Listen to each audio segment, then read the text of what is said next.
That was it shutting down. Kicks off at 110.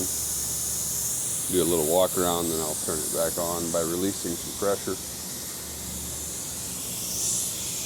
Missing a fan shroud on the fan, or the cover for the fan shroud on the motor. The main motor nameplate. This light is not included. That's the light I got for making it a little more visible. The right side here is auto. It just runs until it gets up the pressure, and then it stops when the timer times out. And the left side is modulation. It just continuously runs, even though it also kicks off the pressure switch. And here's the serial plate.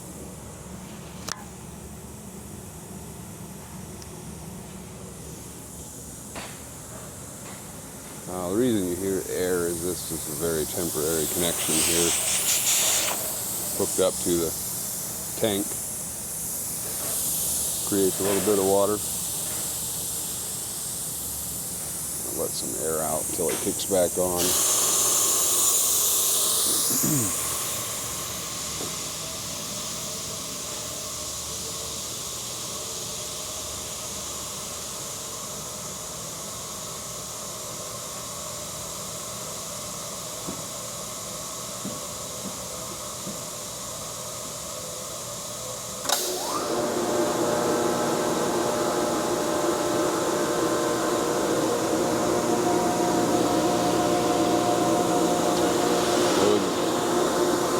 Here are the panels, just have those off to show it.